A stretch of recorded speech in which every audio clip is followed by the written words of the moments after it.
Have you ever wondered what would happen if a single modern soldier, equipped with today's technology and training, was suddenly dropped into the chaotic epicenter of the American Civil War? Not a Hollywood fantasy, not a comic book power trip, a cold, technical, brutal thought experiment about what separates eras of warfare and what never changes at all. It is July 2nd, 1863, the second day of Gettysburg. The bloodiest real estate in American history is about to get a visitor it was never meant to receive. The transition is not gentle. One moment there is silence, the next the operator exists, fully, violently, without warning, in a wall of sensation that no amount of training can prepare a human nervous system to absorb. The temperature shift hits first, the thick, humid Pennsylvania summer pressing against skin used to climate-controlled environments. Then the sound arrives like a physical object, not the clean digital crackle of a radio net, not the disciplined percussion of a modern range. This is something older, something raw, the continuous, overlapping detonation of thousands of black powder charges igniting across open farmland, a sound less like gunfire and more like the earth itself tearing apart at the seams. The air is not air. It is a suspension of sulfur smoke, churned soil, and iron so thick the figure in camouflage can taste it on the back of his throat before he takes his second breath. His eyes sweep the terrain, training overrides shock. Threat assessment begins before conscious thought catches up. The ground in front of him is moving, not shifting, moving. A line of Confederate infantry, flags carried forward through the smoke, advancing in formation across the open field at a distance of roughly 400 meters. Hundreds of men, shoulder to shoulder, walking into fire because that is what the tactics of their century demand. There is a terrible, almost incomprehensible discipline to it. Men who know they are about to die, advancing anyway, because the man beside them is advancing too. The operator drops to a knee behind a fractured stone wall. His rifle comes up. The optic is already on. 400 meters is a conversation, not a challenge. Not with a modern 5.56 or 7.62 platform. With a variable power scope dialed to its lower range, the reticle settles. The trigger breaks clean. The crack bang arrives at the Confederate line in two separate events. The supersonic snap of the projectile breaking the sound barrier reaches the target before the report of the muzzle. To men who have spent their entire military lives hearing the flat, muffled pop of black powder muskets firing at 100 meters maximum effective range, the sound is incomprehensible.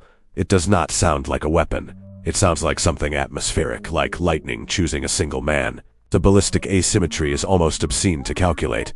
The Springfield and Enfield rifle muskets of 1863 muzzle-loaded.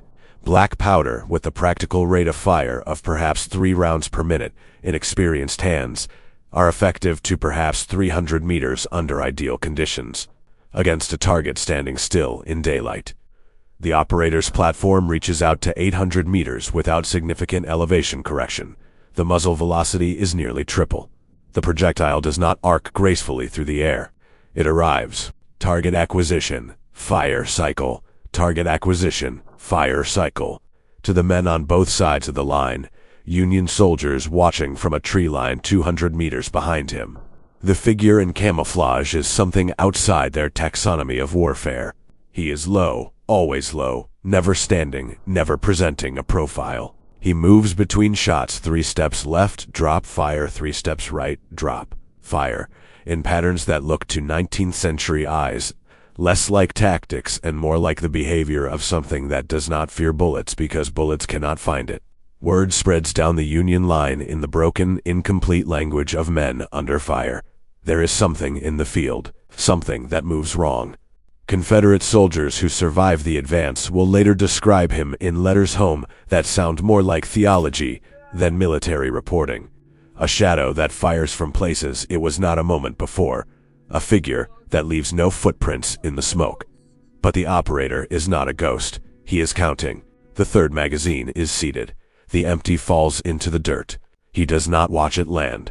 He's already acquiring the next target, already calculating angles. Already mapping the tree line for the flanking movement that 19th century tactical doctrine has not yet conceived of, but that his body executes from muscle memory. Fourth magazine. He does the math without wanting to. Standard combat load, 7 magazines. He has used 3. That is not sustainability. That is a countdown. Each round is no longer just a round. Each round is a decision tree. Is this the shot that saves the most lives? Is there a better target 30 meters to the left? What happens when the last case is ejected and the bolt locks back on empty? The radio on his chest is silent. Not jammed, dead. The batteries did not survive the transition. Or the transition did something to the electronics that no field manual addresses, because no field manual has ever needed to address this. The night vision device mounted to his helmet is a paperweight. The tactical light on his rifle rail is functional, but it is 2 p.m. in July, and it is useless.